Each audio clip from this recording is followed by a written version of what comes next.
Hamil 7 bulan, aku diusir ibu mertua dari rumahku sendiri. Keesokan harinya, aku buat dia terkejut dengan kedatanganku dikawal 5 pengawal pribadi. Ku bungkam mulut sombong mertuaku. Assalamualaikum warahmatullahi wabarakatuh. Halo Bunda sahabat Ainun. Semoga Bunda semuanya dalam keadaan sehat dan selalu bahagia ya. Sebelum saya lanjut, yuk Bunda absen dari kota mana saja? Dan buat yang sudah like, komen, dan subscribe semoga rezekinya dilancarkan ya. Yuk, langsung kita mulai kisahnya. Aku duduk di ruang tamu rumahku sendiri, menatap lantai marmer yang dingin seolah di sanalah aku bisa menemukan sedikit ketenangan. Tanganku mengusap perlahan perutku yang sudah membesar 7 bulan. Di dalam sana, ada kehidupan yang terus bergerak lembut, menendang pelan seolah ingin mengingatkanku bahwa aku tak sendiri, meski dunia di sekelilingku terasa begitu kejam. Suara sendal menyeret di lantai terdengar dari arah dapur, disusul aroma minyak gosong dan sambal bawang yang menyengat. Aku tahu itu suara langkah ibu mertuaku. Tak perlu menoleh, aku sudah bisa membayangkan wajahnya yang selalu masam setiap kali melihatku. Alis bertaut, bibir menipis, pandangan yang menelanjangi dari ujung jilbab sampai ke ujung kaki. Masih duduk saja? Tidak bantu masak? Sindirnya. Suaranya serak namun tajam, menusuk telinga dan hati. Aku menoleh perlahan, berusaha tersenyum walau wajahku sudah basah oleh keringat. Perut saya agak kencang. Bu, tadi kontraksi ringan. Jawabku pelan, berharap nada lembutku bisa meredakan amarahnya. Namun bukannya iba, beliau justru mendengus keras. Alasan saja. Hamil 7 bulan bukan berarti harus malas. Dulu waktu saya hamil, tetap bisa cuci, masak, nyapu, ngurus suami. Sekarang perempuan manja semua. Bisanya cuma minta uang, makan, tidur. Aku menunduk. Tidak ada guna membela diri. Aku tahu, baginya aku hanyalah menantu yang tidak pernah pantas. Gadis biasa dari keluarga sederhana yang dianggap merepotkan anak semata wayangnya. Aku masih ingat jelas. Dulu ketika aku baru menikah dengan Arman, suamiku, rumah ini terasa seperti surga kecil. Dinding-dindingnya masih hangat oleh tawa dan rencana-rencana masa depan. Tapi sejak Arman pindah kerja keluar kota dan aku ditinggal di rumah ini dengan mertua, surga itu berubah menjadi tempat yang dingin dan menyesakan. Setiap hari adalah ujian kesabaran. Setiap malam adalah perjuangan untuk menahan tangis agar tidak terdengar. Bu, saya sudah masak nasi dan sayur asem. Kalau ibu mau, tinggal goreng ikan, ucapku pelan. Masak apa? Sayur asem? Sudah basi. Suaranya meninggi. Kamu pikir saya tidak tahu kamu pakai bumbu instan? Malasnya sudah keterlaluan. Rumah ini jadi seperti tempat numpang, bukan rumah menantu. Aku diam, menelan pahit yang sudah tak lagi terasa pahit. Mungkin karena sudah terlalu sering. Tiba-tiba beliau menatapku tajam. Matanya menelusuri tubuhku dari atas ke bawah.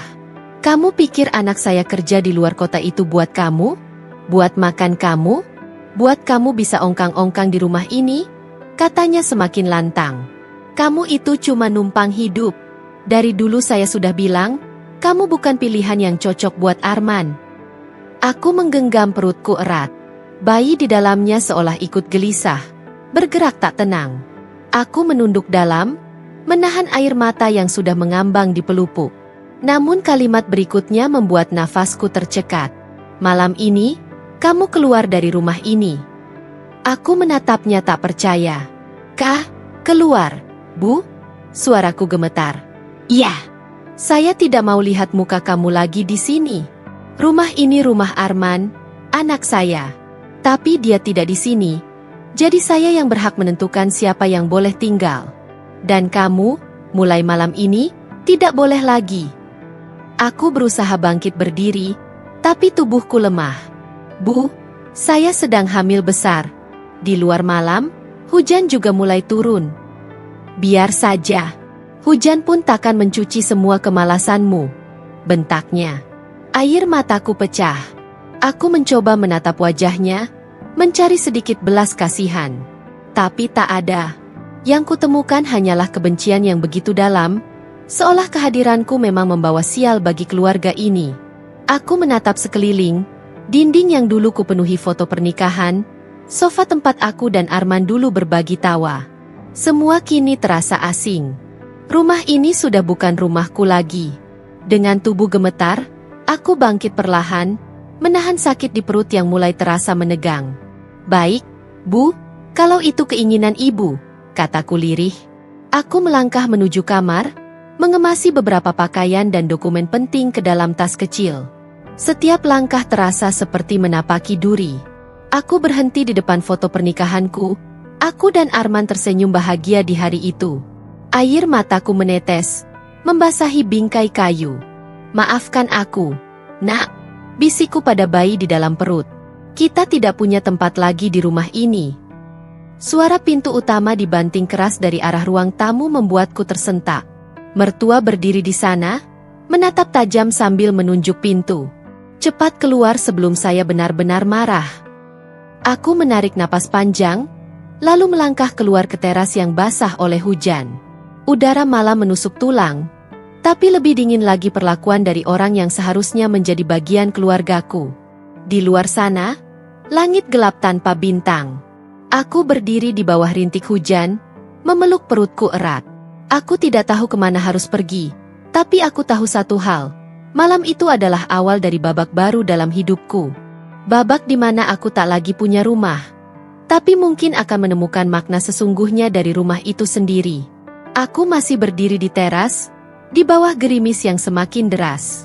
Suara guntur menggema pelan di langit malam. Tubuhku menggigil, bukan hanya karena dingin, tapi karena rasa terbuang yang menelusup sampai ke tulang. Aku memeluk perutku erat, berusaha menenangkan tendangan kecil di dalam sana, tanda bahwa bayi ini ikut merasakan gelombang sedih ibunya. Pintu rumah kembali terbuka. Di ambang pintu, muncul sosok yang selama ini menjadi sandaran sekaligus harapanku.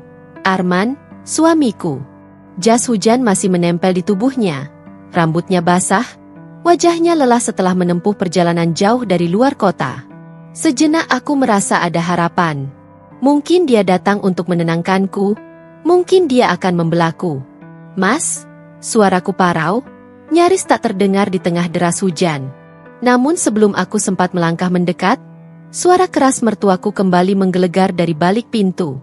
"Anakmu ini, Men, kurang ajar. Saya sudah bilang berkali-kali, tapi dia tidak tahu diri. Saya suruh keluar saja, biar tahu rasa." Arman menatapku sekilas, lalu menunduk. Tatapannya kosong, seperti tak mengenalku. "Mas, aku tidak kurang ajar," kataku lirih, menahan tangis yang hampir pecah. "Aku hanya diam, tapi ibu marah, suruh aku pergi malam-malam begini. Aku hamil, Mas." Ia menghela napas panjang, lalu mendekat dengan langkah pelan.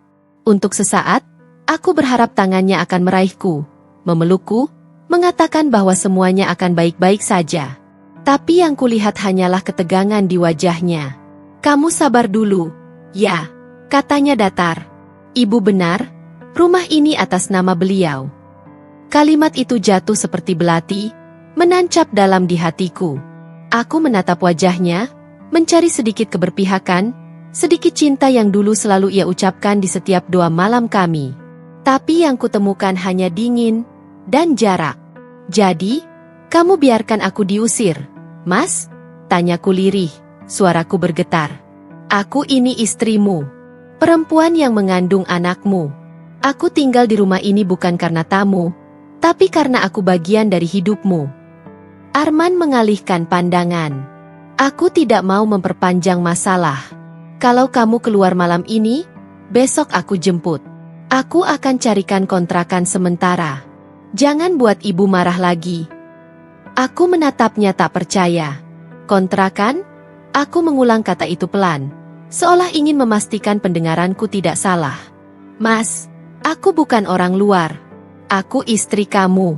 Aku hamil 7 bulan, bukan kucing yang bisa kamu pindahkan seenaknya saat ibumu marah." Arman mengusap wajahnya kasar, lalu menatapku dengan sorot lelah. "Sudahlah, jangan dramatis, Sinta. Aku capek. Aku baru sampai dari perjalanan panjang. Tolong jangan tambah masalah." "Dramatis? Satu kata itu menamparku keras. Dulu, aku adalah perempuan yang selalu ia puji karena kelembutanku, karena kesabaranku. Tapi sekarang, aku hanyalah masalah.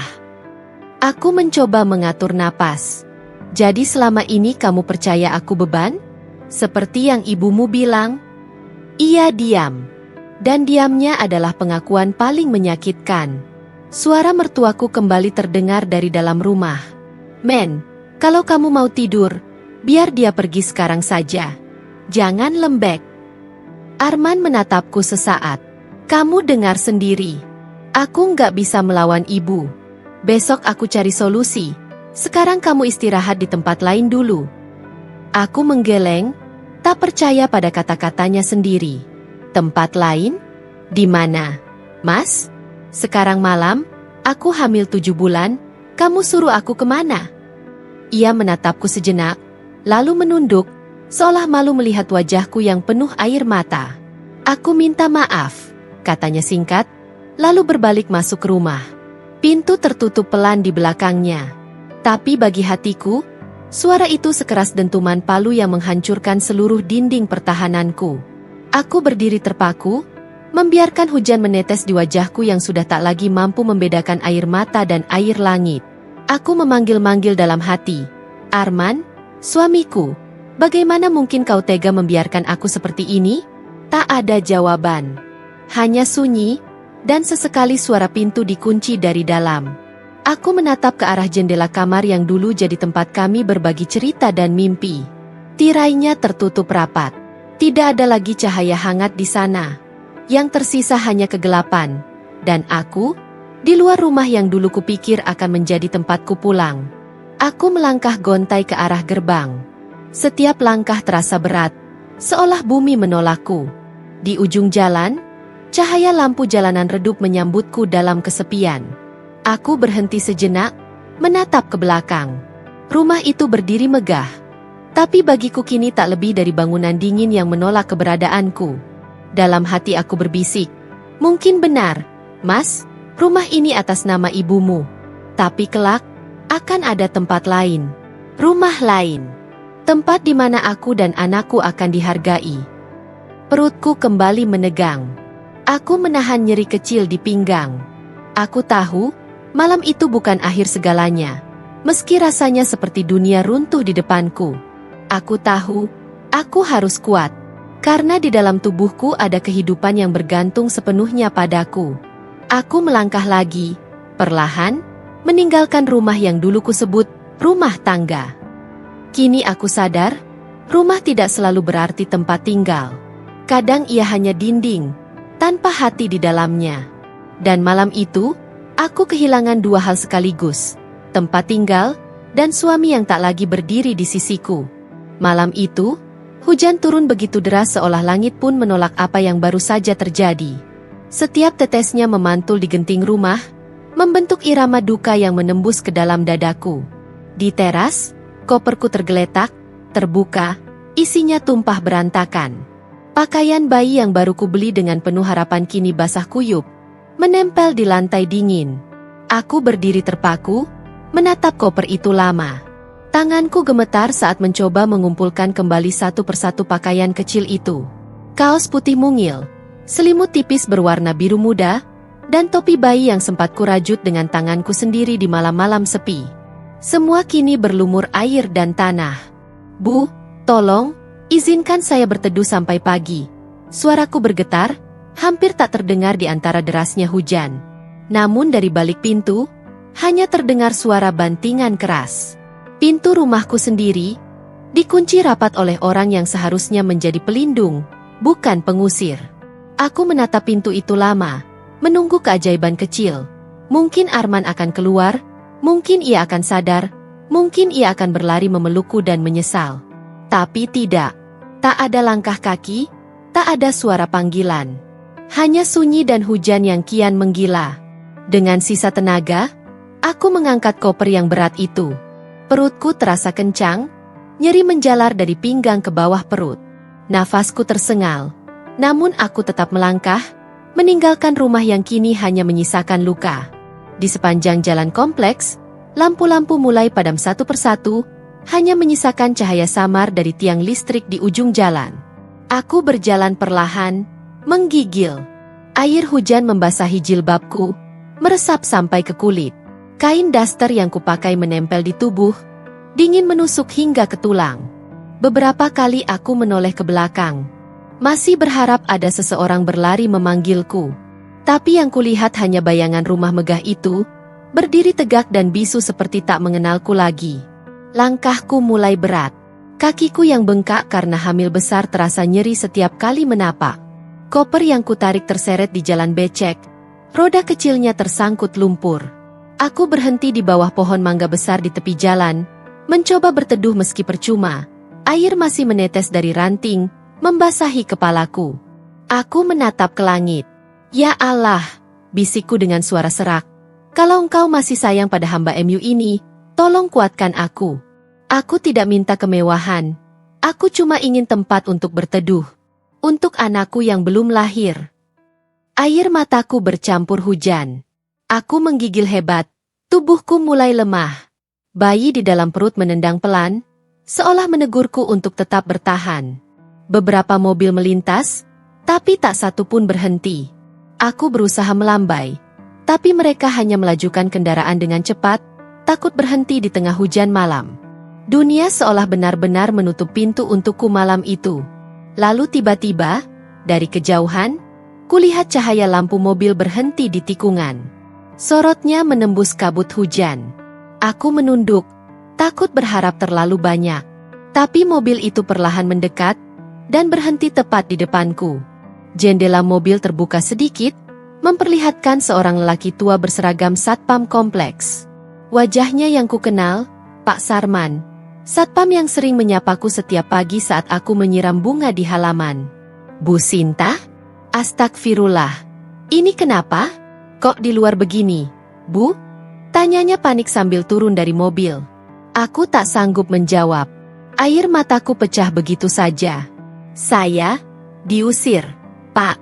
Ibu mertua suruh saya pergi malam ini. Wajah Pak Sarman menegang, matanya menatapku penuh iba. Ia buru-buru mengambil jaketnya dan menyelimutkanku.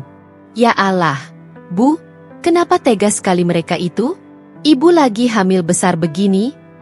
Aku hanya menggeleng pelan. Sudah, Pak. Saya tidak ingin merepotkan siapapun. Bapak biarkan saya di sini saja sampai hujan reda. Tidak, Bu, katanya tegas. Saya nggak tega lihat ibu di sini. Ayo, ikut saya dulu. Di pos jaga ada kursi dan air hangat. Nanti pagi baru kita pikirkan kemana.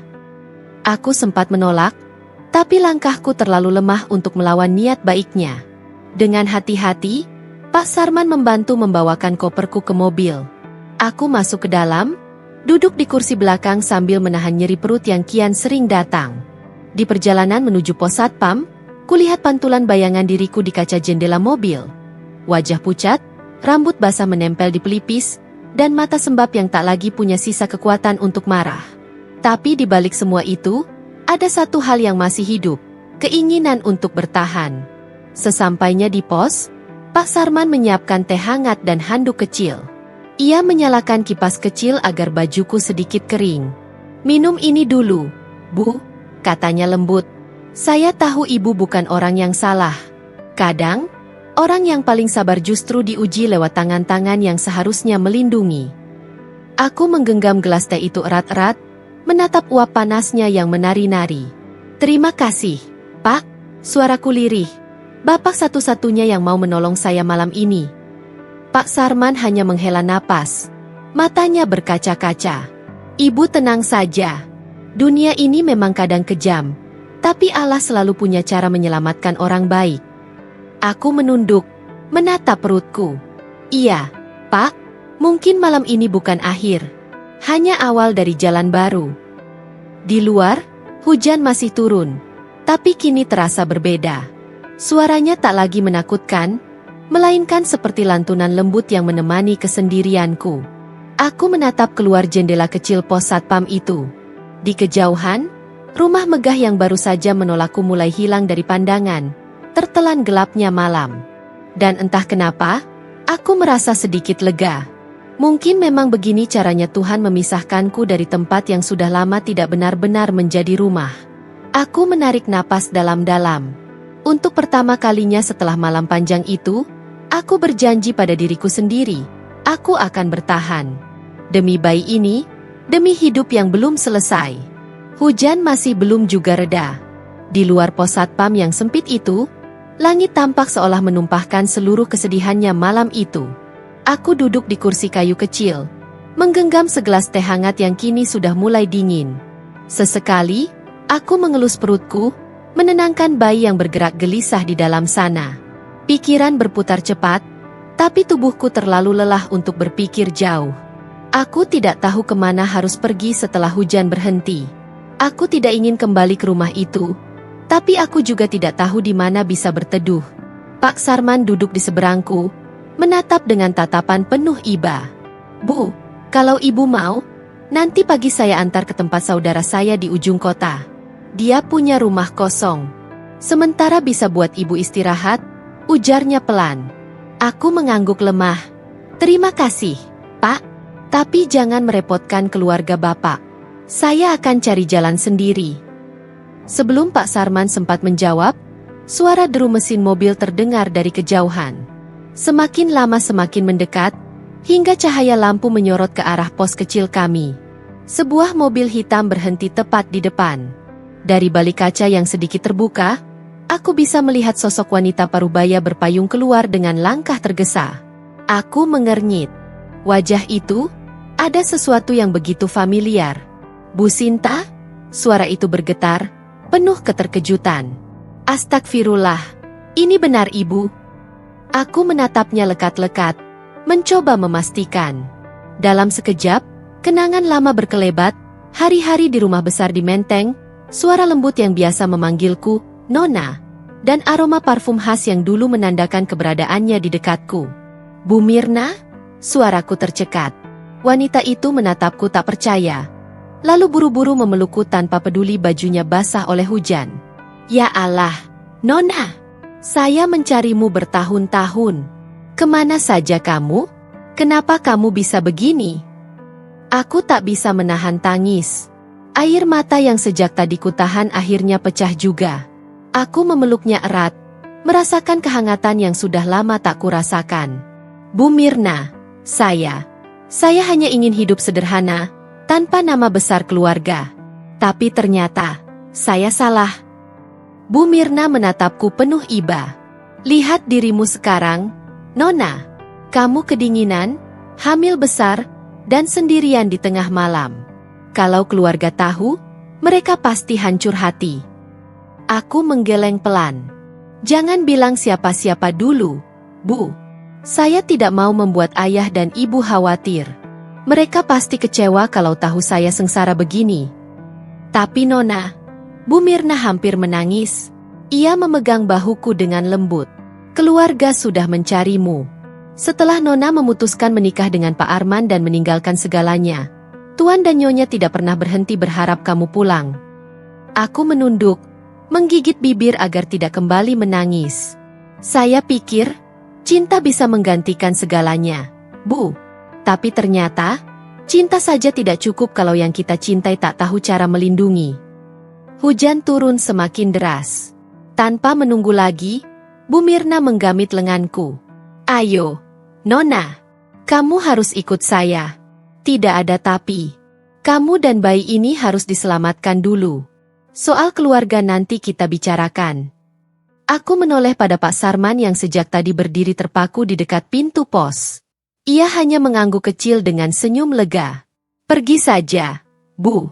Tuhan kirimkan pertolongan untuk orang baik seperti ibu.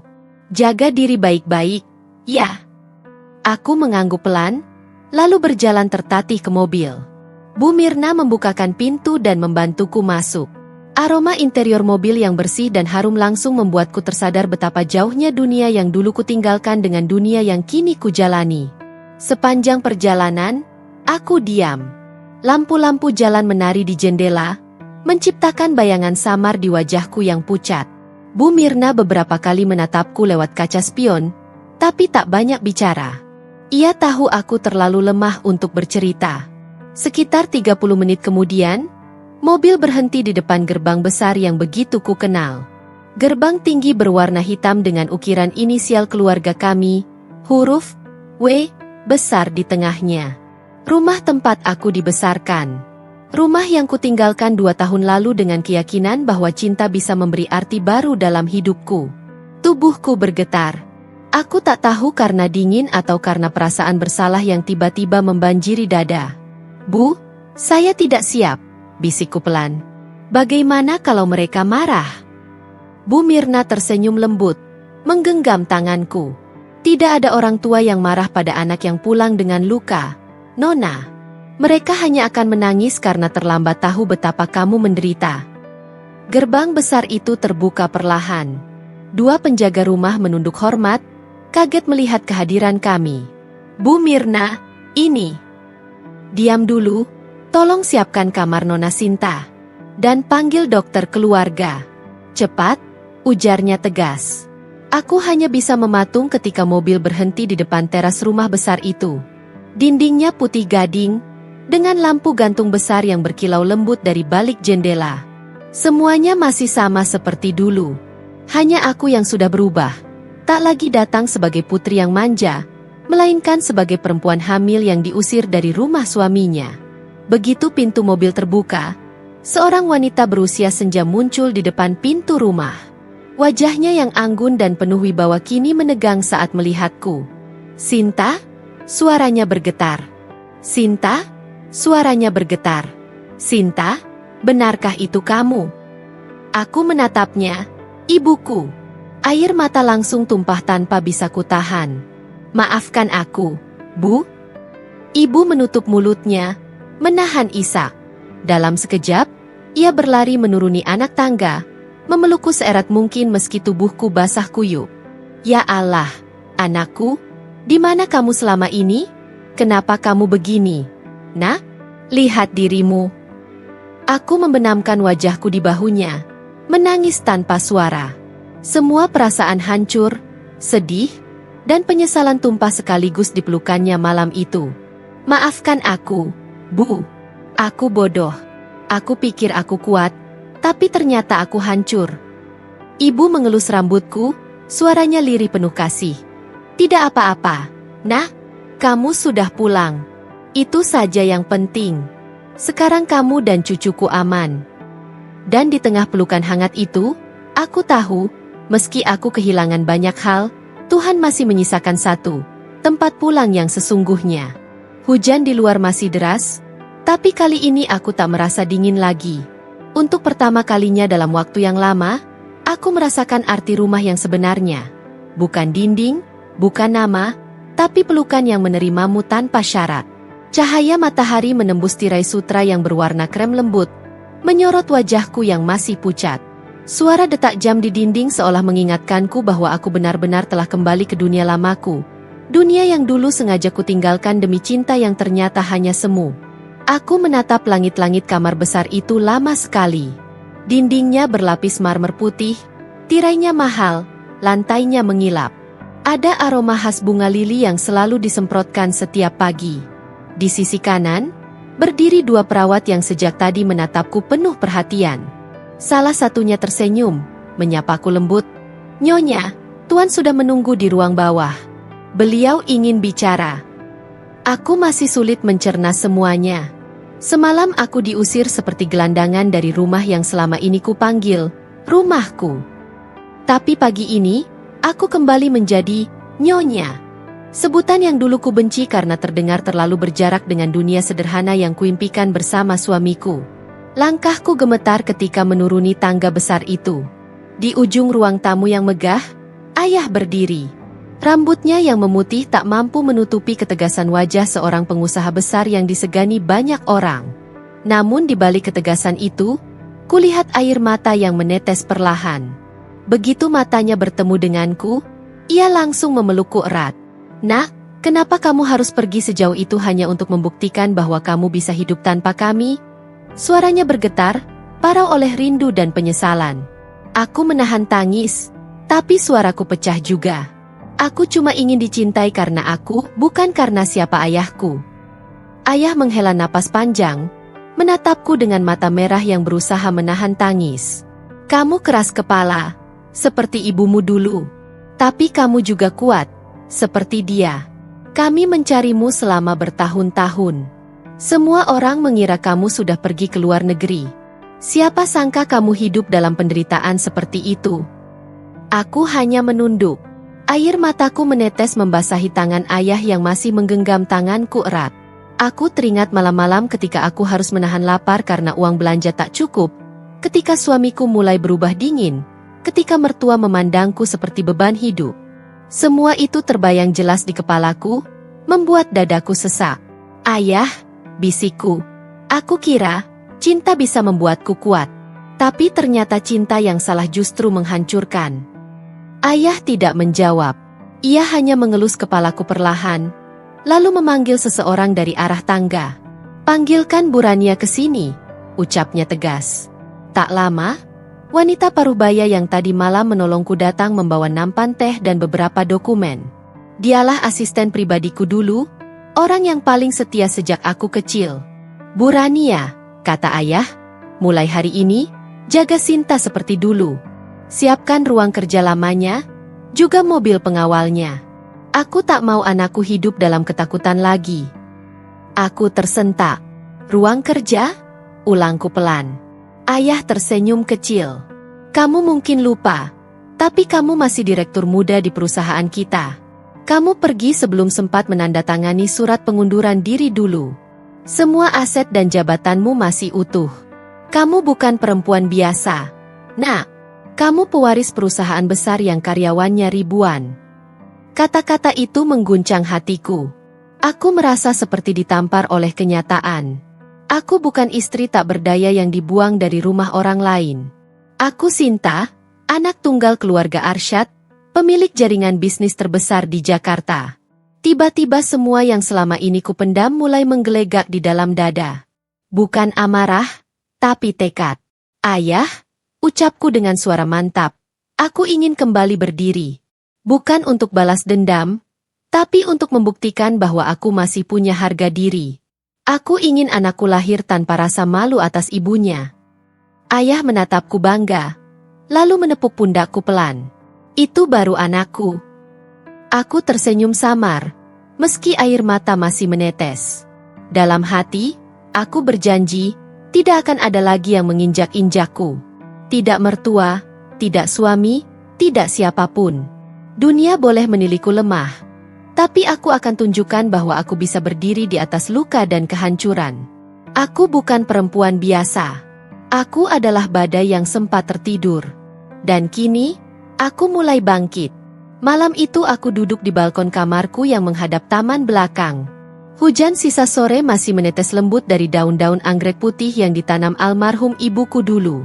Udara terasa dingin, tapi anehnya, dada ini hangat, bukan karena api, melainkan semangat baru yang tumbuh setelah sekian lama tertimbun luka. Aku menatap perutku yang semakin besar, mengusapnya perlahan. Anakku, bisikku lembut, maafkan ibu, ya. Ibu pernah lemah, pernah menangis di depan orang-orang yang tidak menghargai kita. Tapi mulai sekarang, ibu berjanji, tak akan ada lagi air mata untuk hal yang tidak pantas. Kamu akan lahir dalam kehormatan. Aku menarik napas panjang, merasakan ketenangan yang sudah lama tak kurasakan. Di kamar itu, aku bukan lagi perempuan yang dibuang. Aku bukan lagi istri yang dicampakkan tanpa pembelaan. Aku adalah seorang ibu yang sedang bersiap melindungi anaknya dengan cara terbaik yang ia bisa, berdiri tegak. Keesokan paginya, aku bangun lebih awal. Perawat sudah menyiapkan sarapan khusus untuk ibu hamil. Tapi aku hanya menatapnya sekilas. Aku ingin teh hangat dan bubur gandum saja, kataku pelan. Baik, Nyonya, jawabnya cepat. Begitu teh tersaji, aku memanggil sekretaris ayah, Maya, yang sejak semalam menunggu instruksi. Ia perempuan muda yang cekatan, tapi wajahnya tampak ragu saat kudatangi di ruang kerja. Bu, apakah Anda yakin ingin pergi ke rumah itu besok? Tuan Arsyad menyarankan agar ibu istirahat dulu. Kondisi kandungan ibu masih Aku mengangkat tangan, memberi isyarat agar ia berhenti bicara. Maya, kataku tegas, justru karena aku sedang hamil, aku harus menunjukkan bahwa aku kuat. Aku tak mau anakku lahir dari seorang ibu yang dianggap tak berharga. Ia menunduk hormat. Baik, Nyonya. Saya akan menyiapkan jadwal dan pengamanan. Aku berjalan ke arah jendela besar yang menghadap halaman depan. Beberapa mobil hitam berjejer di bawah, dengan sopir dan pengawal yang siap siaga. Dulu, aku menganggap semua ini berlebihan. Aku ingin hidup sederhana, ingin menjadi istri yang mandiri tanpa embel-embel kekuasaan. Tapi kini aku sadar, kesederhanaan yang kupilih dulu bukan ketulusan, melainkan kebodohan karena mempercayai orang yang salah. Hari berlalu cepat. Setelah makan siang, ayah datang ke kamarku. Ia menatapku dengan pandangan khawatir. Kamu sungguh ingin menemui mereka besok? Tanyanya lembut. Aku mengangguk pelan. Bukan untuk balas dendam. Yah, aku hanya ingin mereka tahu bahwa yang mereka hina, yang mereka usir, bukan orang sembarangan. Aku ingin mereka belajar menghormati, bukan karena harta, tapi karena hati yang pernah mereka lukai. Ayah menghela napas, lalu tersenyum samar. Itu sikap ibumu dulu. Ia tidak pernah menunduk di depan kebencian. Baiklah, kalau kamu sudah memutuskan, aku akan mengizinkanmu. Tapi dengan satu syarat, kamu tidak boleh meneteskan air mata di depan mereka. Aku tersenyum kecil. Aku sudah kehabisan air mata. Yah. Malamnya, aku duduk di meja rias, melihat bayangan diriku di cermin. Wajahku tidak sama lagi. Ada guratan kekuatan di sana. Ada luka yang berubah menjadi api. Aku mengambil kalung kecil berbentuk hati yang dulu kuberikan kepada suamiku di hari pernikahan kami. Kalung itu kini tergeletak di laci bawah, berdebu. Aku mengusapnya, lalu berkata lirih, "Besok, kamu akan tahu siapa perempuan yang pernah kamu abaikan." Sebelum tidur, aku memeriksa sekali lagi berkas-berkas yang akan kubawa, dokumen perusahaan, identitas lengkap, dan surat resmi dari ayah yang menyatakan bahwa aku adalah pewaris sah grup Arsyad, sekaligus pemegang saham terbesar di perusahaan tempat suamiku bekerja. Semua sudah rapi dalam map kulit hitam. Jam menunjukkan pukul 2 dini hari ketika aku akhirnya memejamkan mata. Namun tidurku bukanlah pelarian dari kenyataan, melainkan persiapan menuju babak baru kehidupan. Esok hari, bukan istri terbuang yang akan berdiri di depan rumah itu. Esok hari, bukan perempuan lemah yang mengetuk pintu mereka. Esok hari, mertua dan suamiku akan menyaksikan sendiri bahwa perempuan yang mereka hina telah kembali dengan kehormatan dan wibawa yang tak lagi bisa diinjak. Pagi itu, udara masih lembab sisa hujan malam sebelumnya. Jalanan di depan rumah mertuaku basah, menimbulkan pantulan bayangan konvo mobil hitam yang berhenti perlahan di depan pagar besi besar itu. Suara mesin-mesin mahal bergemuruh lembut, memecah keheningan pagi di kompleks perumahan kelas menengah tempat mereka tinggal. Para tetangga mulai keluar satu persatu, menyingkap tirai dan membuka pintu pagar. Mereka berbisik-bisik, saling menebak siapa tamu penting yang datang pagi-pagi dengan pengawalan ketat. Tak ada yang tahu bahwa di dalam salah satu mobil itu, aku duduk diam dengan napas bergetar, bukan karena takut, tapi karena campuran antara luka lama dan ketenangan baru yang kupelajari semalaman. Mobil berhenti tepat di depan gerbang. Seorang pengawal turun lebih dulu, berjalan cepat untuk membukakan pintu. Aku menghela napas panjang, menatap pantulan diriku di kaca mobil. Gaun hamil warna krem yang kupakai membuatku tampak lembut, tapi berwibawa. Hijabku rapi, dengan bros kecil berbentuk bunga di sisi kanan. Tidak ada air mata, tidak ada gemetar, hanya ketegasan di mata yang dulu mereka pandang remeh. Saat kakiku menginjak tanah, beberapa tetangga langsung berbisik pelan. Itu, bukannya menantu Bu Ratna? Loh, bukannya dulu dia diusir? Kenapa sekarang naik mobil pengawal? Bisikan itu menggema seperti simfoni kecil di telingaku. Aku tidak menoleh sedikit pun. Dua pengawal berjalan di sisi kanan dan kiriku, dan seorang asisten membawakan payung hitam besar agar sinar matahari tidak terlalu menyilaukan. Gerbang rumah mertua terbuka sedikit. Dari balik celah itu, Muncul wajah yang dulu selalu kuanggap sebagai ibu sendiri, Bu Ratna. Tapi kali ini, wajahnya pucat pasi, matanya membulat penuh keterkejutan. Ia sempat menelan ludah, seperti tak percaya pada apa yang dilihatnya. Aku berdiri tegak di hadapan pintu rumah itu, tempat aku dulu diusir dalam keadaan perut besar dan kaki gemetar. Kini aku datang dengan langkah pasti, dalam diam yang justru membuatnya makin gugup. "Assalamualaikum, Bu," ucapku tenang, suaraku lembut tapi terdengar jelas. Butuh beberapa detik sebelum ia menjawab lirih. "Waalaikumsalam. Aku? Kamu?" Aku tersenyum kecil. "Ya, aku, Bu. Menantu yang dulu ibu usir dari rumah ini." Tubuhnya kaku. Ia menatapku dari atas ke bawah.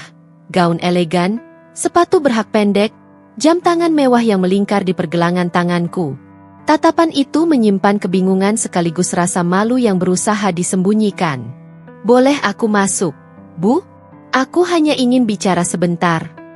Nada suaraku tetap sopan, tapi tegas. Ia ragu. Hingga akhirnya suamiku muncul dari balik pintu, memakai kaos lusuh dan celana pendek. Wajahnya pucat begitu matanya menatap konvo mobil di luar. "Sinta?" Suaranya tercekat. Aku menatapnya dengan tenang. Tidak ada kebencian, hanya jarak yang begitu lebar di antara kami. "Mas," kataku pelan, "aku hanya ingin menyampaikan sesuatu. Tidak akan lama." Ia menatap ibunya, lalu menyingkir pelan, memberi jalan untukku masuk. Langkahku pelan tapi mantap. Setiap ubin yang kulewati seperti membawa kembali kenangan pahit. Tempat aku pernah menangis, tempat aku pernah duduk menunggu suamiku pulang, tempat aku pernah berharap mereka akan menerimaku. Semua itu kini terasa jauh, seolah bagian dari hidup orang lain. Aku duduk di sofa ruang tamu yang dulu menjadi saksi penghinaanku. Mertua menatapku gugup dari seberang, sementara suamiku berdiri di belakangnya. Aku meletakkan map kulit hitam di meja. Pengawal menaruh satu kotak kecil di sampingnya lalu mundur dengan sopan. "Ibu," kataku memulai dengan nada lembut namun berwibawa, "saya datang bukan untuk mempermalukan siapapun. Saya hanya ingin ibu tahu bahwa tidak semua orang yang hidup sederhana itu tak punya arti. Tidak semua perempuan yang diam itu lemah." Bu Ratna menunduk, tangannya gemetar di pangkuan. Aku tidak tahu kamu akan seperti ini, Sinta." Aku pikir. "Saya tahu, Bu." Aku memotong kalimatnya dengan tenang. "Ibu pikir saya tidak punya apa-apa. Ibu pikir saya hanya menumpang hidup. Tapi seharusnya ibu tahu, saya tidak pernah menikahi anak ibu untuk mencari kemewahan. Justru saya meninggalkan segalanya demi cinta padanya." Suamiku menatapku, matanya berkaca-kaca, tapi aku tidak membalas pandangannya. "Sekarang saya sudah kembali pada keluarga saya, Bu. Keluarga yang dulu ibu kira tidak ada. Saya tidak akan menuntut apapun. Saya hanya datang untuk mengatakan bahwa mulai hari ini, saya dan anak saya akan hidup dengan damai, tanpa menengok ke belakang lagi." Aku berdiri pelan, menatap wajah mereka berdua. "Dan Bu," suaraku melembut, "jika nanti bayi saya lahir, saya tidak akan menghalangi ibu untuk melihatnya. Tapi saya juga tidak akan memaksa. Karena saya sudah belajar, kasih sayang tidak bisa dipinta, hanya bisa diberikan dengan hati yang tulus." Suasana hening. Suamiku hanya bisa menunduk, menahan sesal. Bu Ratna menggigit bibir, seolah ingin berkata sesuatu tapi tak sanggup. Aku berbalik, berjalan keluar dengan langkah pasti. Begitu keluar rumah, sinar matahari menyambutku hangat. Para tetangga yang tadi berkerumun kini menatapku dengan mata takjub. Aku tak peduli.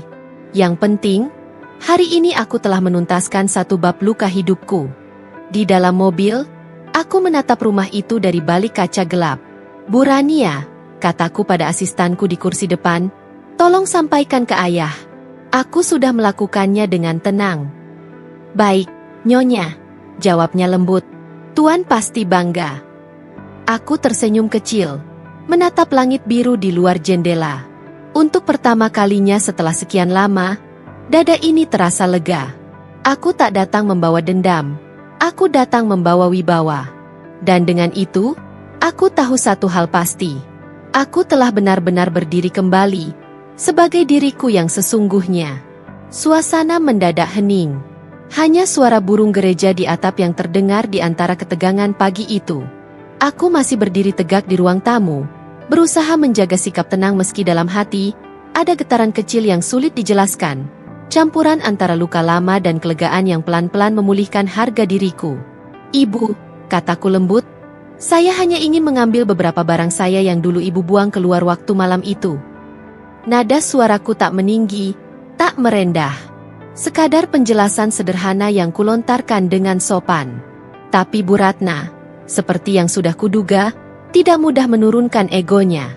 Ia menyilangkan tangan di dada, menatapku dari ujung rambut hingga ujung kaki, lalu mendengus. "Jangan sombong meski sekarang naik mobil bagus, Sinta. Hidup itu berputar. Jangan kira mobil mewah dan pengawal akan bertahan selamanya. Jangan pikir kamu lebih baik dari kami hanya karena bawa-bawa nama besar." Aku menatapnya lama, tanpa ekspresi. Aku tahu, di balik kata-katanya ada ketakutan yang sedang berusaha disamarkan dengan kemarahan. "Saya tidak sombong, Bu," jawabku pelan. "Saya hanya datang dengan tenang, seperti yang seharusnya dilakukan seseorang yang masih tahu sopan santun." Ia membulatkan mata. "Sopan santun? Kamu datang bawa pasukan seperti pejabat, parkir di depan rumah orang, bikin warga ribut, lalu bilang sopan?" Sebelum aku sempat menjawab, salah satu pengawal pribadiku melangkah ke depan, menunduk sopan padaku, lalu menatap Bu Ratna dengan nada profesional.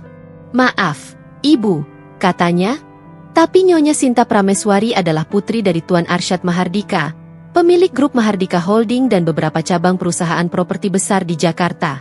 Rumah ini, sesuai data kepemilikan yang baru kami periksa pagi ini, masih tercatat sebagai aset milik perusahaan tersebut." Kalimat itu seperti petir di siang bolong. Wajah Bu Ratna langsung memucat. Ia menatap ke arah suamiku yang berdiri terpaku di belakang, lalu kembali ke arahku dengan pandangan campur aduk antara tidak percaya dan ketakutan. Apa maksudnya? Rumah ini milik siapa?" Suaranya gemetar.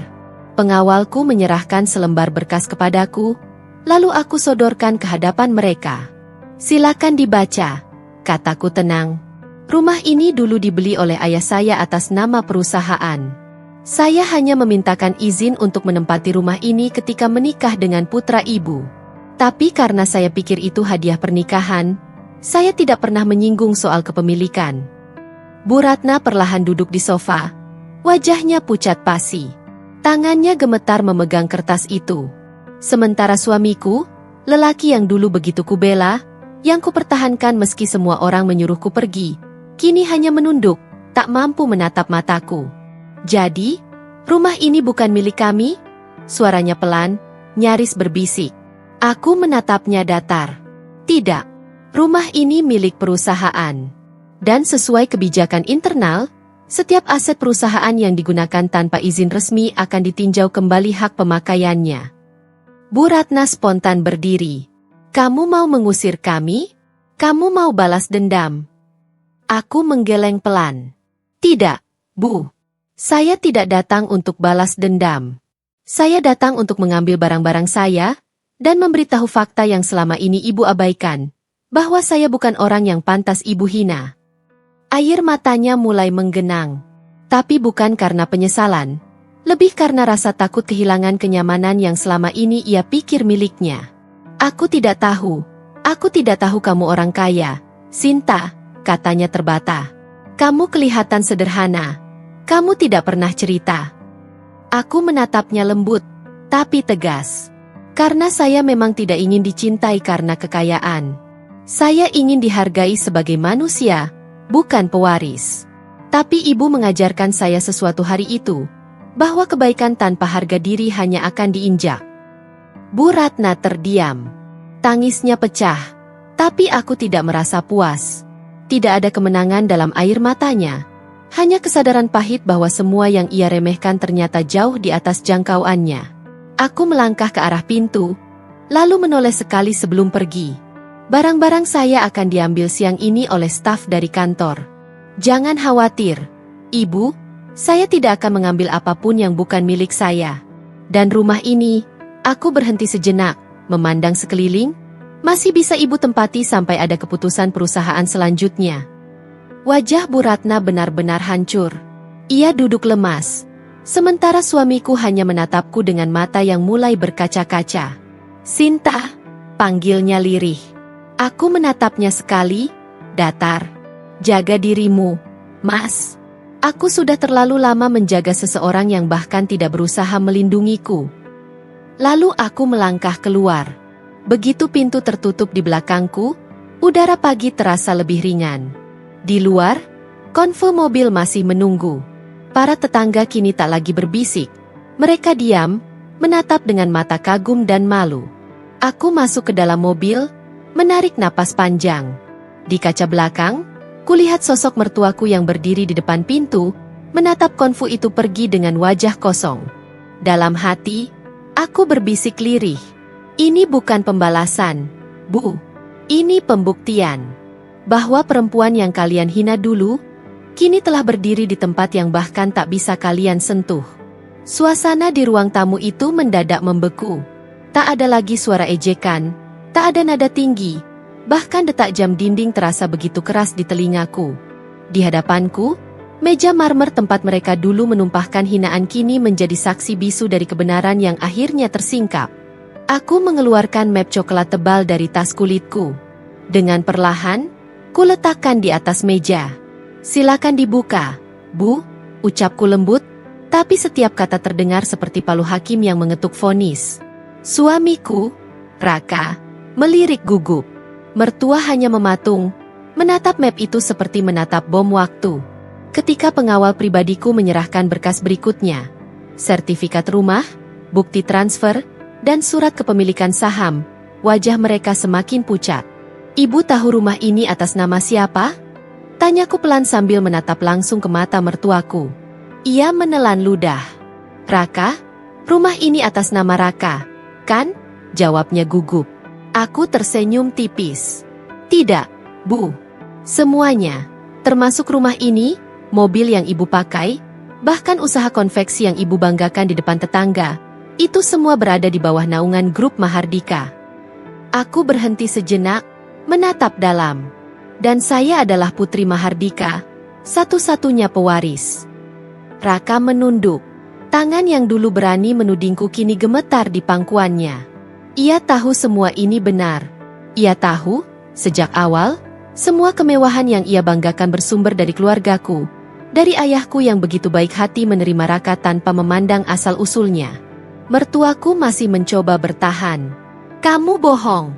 Kamu hanya mau menakut-nakuti kami. Serunya dengan suara bergetar. Aku menarik napas panjang, lalu memberi isyarat kepada pengawalku. Mereka meletakkan sebuah tablet di meja, menampilkan data legal yang tersambung ke notaris perusahaan. Sertifikat digital, bukti pembayaran pajak, semuanya jelas tertera atas nama grup Mahardika. Bohong bukan dengan kata, Bu, kataku tenang, tapi dengan bukti. Wajah mertuaku seketika lunglai. Tangannya bergetar, mencoba meraih kursi agar tak jatuh.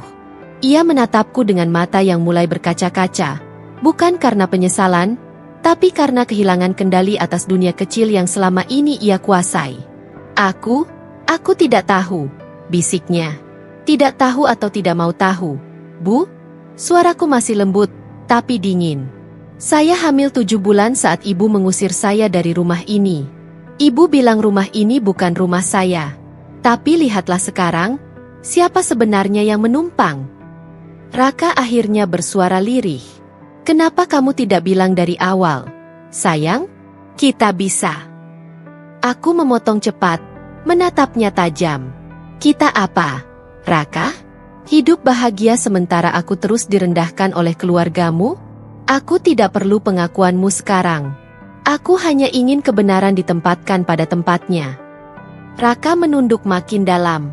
Aku bisa melihat bayangan penyesalan di matanya, tapi sudah terlambat.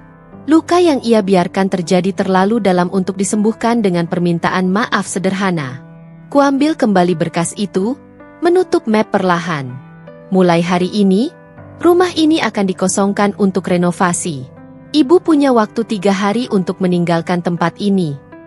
Ibu diusir? Suaranya gemetar. Tidak, Bu. Saya hanya meminta kembali apa yang menjadi milik saya. Jawabku tegas. Mertua terdiam. Suamiku hanya bisa menatapku, tak berani membantah. Warga sekitar yang tadinya melihatku sebagai menantu hina kini mulai berbisik-bisik di luar pagar, penasaran dengan konvo mobil mewah yang masih berjejer di depan rumah. Sebelum pergi, aku menatap rumah itu sekali lagi. Rumah yang dulu menjadi saksi air mataku kini menjadi panggung bagi pembuktian. Aku tidak datang untuk balas dendam, ucapku lirih. Aku datang untuk menegakkan harga diriku dan anakku yang akan lahir. Kemudian aku melangkah pergi, diiringi langkah para pengawal dan bunyi lembut mesin mobil mewah yang kembali hidup.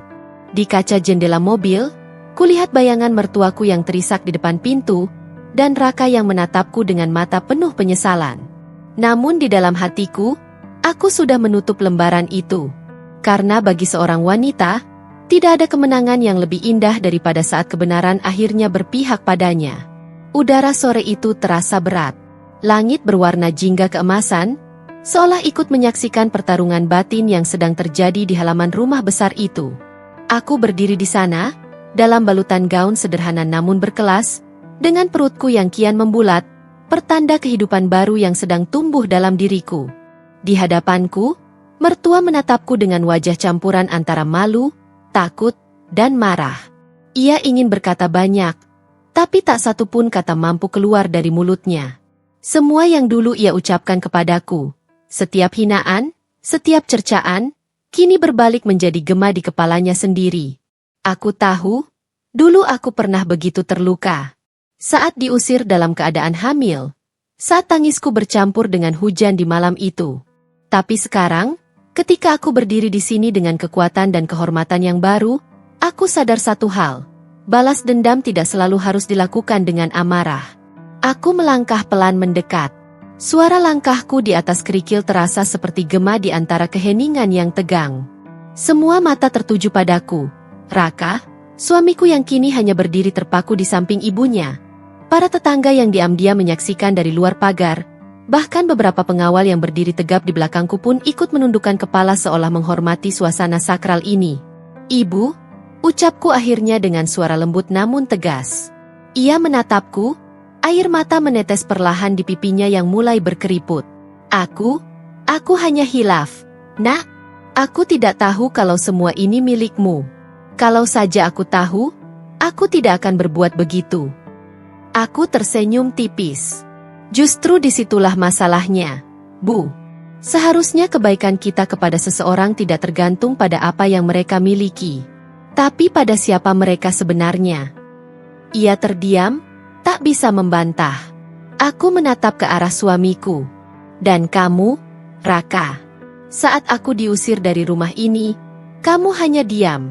Kamu biarkan aku berjalan sendirian dengan bayi dalam perutku. Apa kamu tahu rasanya ditolak oleh rumah yang seharusnya menjadi tempat pulang? Raka menunduk dalam, bahunya bergetar halus. Aku salah. Aku takut melawan ibu waktu itu. Aku tidak perlu alasan. Potongku cepat, tapi suaraku tetap tenang. Aku sudah memaafkanmu, Raka. Tapi memaafkan tidak berarti aku lupa. Luka ini tetap ada, dan mungkin akan lama sembuhnya. Aku menarik napas panjang, lalu tersenyum kecil, meski mataku mulai terasa panas. Ibu, saya sudah dimaafkan Tuhan sebelum ibu minta maaf. Tapi satu hal, jangan pernah mengusir orang hamil dari rumah, karena karma tidak datang dengan cepat, tapi pasti. Suara itu lembut, nyaris seperti bisikan. Tapi di antara keheningan, setiap kata menggema kuat dan dalam. Para tetangga yang menyaksikan di balik pagar bahkan ikut terdiam. Tidak ada yang berani bersuara. Mertuaku menunduk, menangis tanpa suara. Raka menatapku dengan mata merah, seolah baru benar-benar menyadari besarnya luka yang ia biarkan terjadi. Aku tidak ingin mempermalukan mereka lebih jauh. Aku sudah cukup kuat untuk tidak menjatuhkan, cukup bijak untuk tidak menghancurkan. Karena bagiku, keanggunan sejati seorang wanita bukan diukur dari seberapa keras ia membalas, Tapi seberapa tinggi ia tetap berdiri di atas semua penghinaan yang pernah dijatuhkan padanya. Aku berbalik perlahan menuju mobil. Pengawal membukakan pintu, dan sebelum aku masuk, aku menatap rumah itu sekali lagi. "Terima kasih, Bu," ucapku lirih. Dari rasa sakit yang ibu berikan, saya belajar bagaimana menjadi wanita yang kuat, bukan hanya untuk diri saya, tapi juga untuk anak saya kelak. Pintu mobil tertutup lembut. Konvo mobil kembali bergerak perlahan meninggalkan halaman itu. Di kaca jendela, aku melihat sosok mertuaku masih berdiri di tempatnya, menatap kepergianku dengan mata kosong. Dalam hati aku berdoa, semoga Tuhan memberinya kesadaran sebelum terlambat. Aku menatap perutku yang membulat, membelai lembut sambil tersenyum. "Lihat, Nak, kita menang, bukan karena membalas, tapi karena tetap memilih menjadi manusia." Mobil terus melaju, meninggalkan bayang-bayang masa lalu yang kini hanya tinggal kenangan. Di dalam dada, amarahku telah kubungkam, dengan elegan, dengan tenang, dan dengan sepenuhnya bermartabat. Beberapa bulan telah berlalu sejak hari ketika aku meninggalkan rumah yang dulu kusebut tempat pulang. Luka di hatiku memang belum sepenuhnya sembuh, tapi waktu dan kasih sayang keluarga perlahan menenangkannya. Kini aku tidak lagi hidup dalam ketakutan, tidak lagi menggantungkan hidup pada belas kasihan orang lain.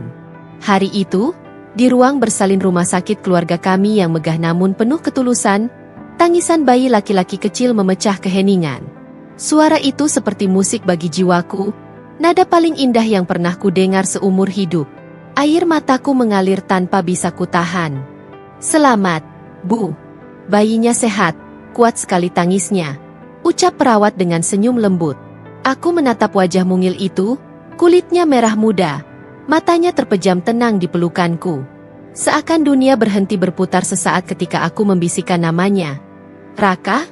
Namamu Raka, Nah?" Karena dari seorang Raka aku belajar arti kekuatan dan cahaya, dan darimu aku akan terus belajar untuk menjadi lebih tegar. Ayahku berdiri di samping tempat tidur, menatapku dengan mata berkaca. "Dia akan tumbuh menjadi anak hebat, seperti ibunya," katanya penuh kebanggaan. Aku tersenyum lemah. Aku hanya ingin dia tumbuh tanpa kebencian. Yah, biarlah masa lalu berhenti di masa lalu. Hari-hariku setelah itu penuh warna baru. Aku tinggal di rumah besar keluarga kami, rumah yang dulu kutinggalkan demi cinta yang ternyata hanya sementara. Di sana, aku mulai membantu ayah mengelola bisnis keluarga, Grup Mahardika, sebuah jaringan perusahaan besar yang kini berada di bawah pengawasanku perlahan-lahan. Setiap pagi, aku menggendong Raka kecil di teras rumah yang menghadap taman luas. Embusan angin pagi membawa aroma bunga Kamboja dan suara kicau burung. Hidupku kini tenang, tapi tidak berarti tanpa perjuangan. Aku belajar menjadi seorang ibu sekaligus pemimpin. Aku kembali menulis laporan keuangan, memimpin rapat, bahkan menghadiri acara amal. Semua sambil memastikan Raka kecil selalu dalam dekapan penuh kasih.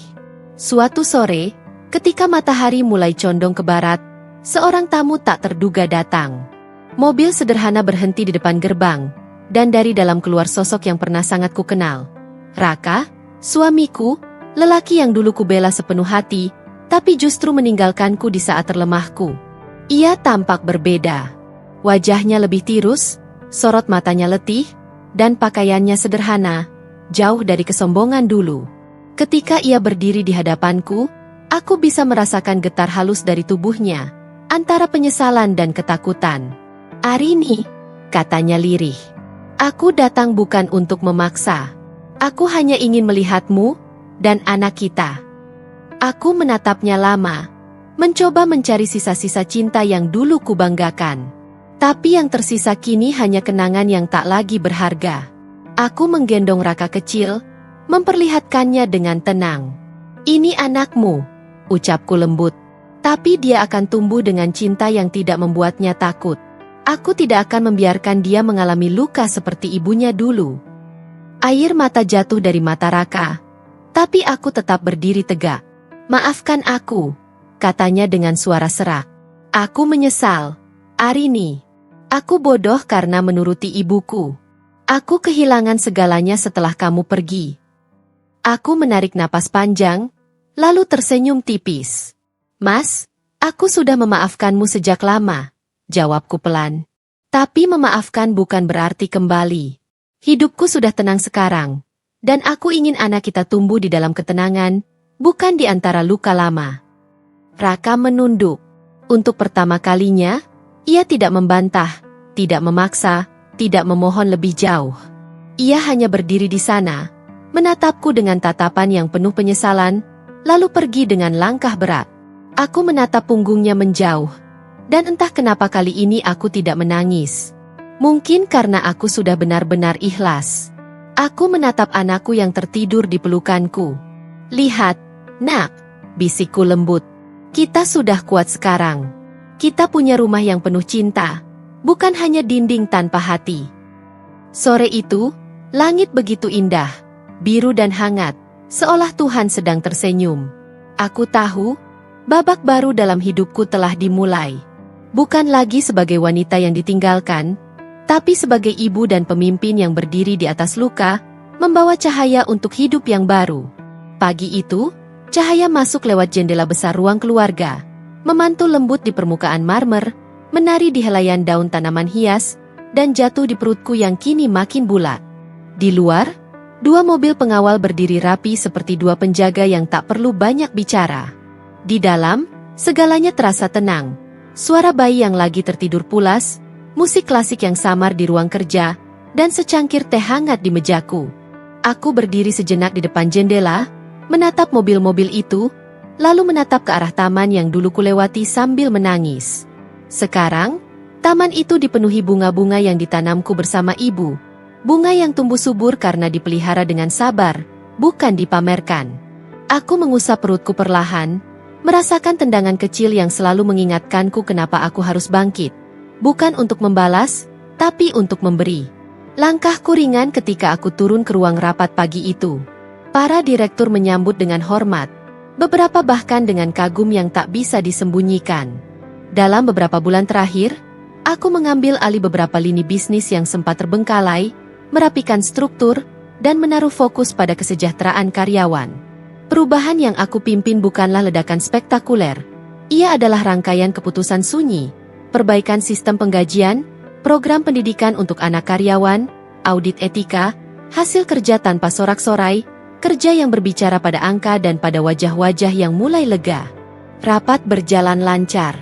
Aku berbicara ringkas, tegas, tapi penuh visi. Tidak ada usaha untuk menunjuk-nunjuk atau mengungkit masa lalu. Tiap kata diarahkan untuk membangun. Ketika akhir rapat tiba, beberapa anggota dewan menghampiriku satu persatu. Seorang manajer lama menggenggam tanganku erat. "Ibu, apa yang ibu lakukan? Perusahaan jadi terasa berbeda," katanya sederhana. Senyumku mengembang, bukan karena kekuasaan, tetapi karena tanggung jawab yang kutunaikan. Jam kerja usai, aku membiarkan waktu untuk hal yang dulu tak pernah sempat kulakukan. Berjalan kaki jalan kecil di taman pribadi sambil memikirkan nama untuk anakku yang akan segera lahir. Nama yang membawa makna, bukan sekadar kebetulan. Di bangku taman, aku menulis catatan kecil untuknya. Harapan-harapan tentang keberanian, tentang rendah hati, tentang memilih menjadi baik ketika dunia memberi banyak alasan untuk bersikap sebaliknya. Di kantor, kabar tentang perubahan kepemimpinan kami perlahan menjadi bahan perbincangan hangat. Bukan gosip sensasional, melainkan studi kasus tentang bagaimana kepemimpinan yang tenang bisa mengubah budaya perusahaan. Para pemangku kepentingan mulai mengirim pesan apresiasi. Aku membaca satu persatu pesan itu sambil menunduk. Syukur yang tak berisik. Malamnya, ada undangan gala amal perusahaan, acara rutin yang biasanya dipenuhi wacana tinggi dan gelaran eksklusif. Aku hadir bersama ayah dan ibu, dengan bayi kecil yang kini sudah bisa tersenyum di gendongan pengasuh. Ketika lampu sorot menyorot panggung, aku berdiri di belakang mikrofon, tapi bukan untuk berpidato panjang. Aku berbicara singkat tentang tujuan acara, pendidikan anak-anak kurang mampu di daerah-daerah terpencil. Suaraku jelas, dan setiap kata menempel pada tiap wajah di ruangan itu. Tepuk tangan datang bukan karena sensasi, melainkan karena resonansi. Orang merasakan ketulusan. Di sela acara, ada seseorang dari lingkungan lama yang mencoba menyapa, mantan tetangga, muka yang dulu penuh komentar. Ia menatapku dengan kombinasi takjub dan malu. Ia berkata, "Kami salah menilai, Bu. Maafkan kami." Aku menatapnya, lalu menunduk sopan. Di dalam hatiku, tidak ada keinginan untuk menghakimi. Aku tahu betul bagaimana rasanya menjadi manusia yang salah langkah di mata orang lain. "Terima kasih," jawabku lembut. Sudah mengakui itu saja sudah berarti. Kemenangan ini, yang sering kuulang-ulang dalam benakku, tidaklah gaduh. Ia sunyi, seperti pertumbuhan akar yang tak tampak dari permukaan. Orang sering salah mengira. Mereka menunggu ledakan yang memuaskan, adegan balas dendam yang dramatis. Padahal yang kusukai adalah ketenangan yang datang dari konsistensi. Ketika orang bertanya, aku tidak berkata, "Kalian lihat."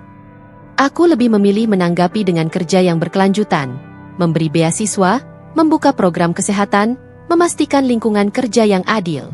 Itu lebih sulit dan lebih mulia daripada sekedar kata-kata. Ada pagi ketika suamiku datang lagi, wajahnya lusuh dan suaranya memohon. Ia menyesal, katanya.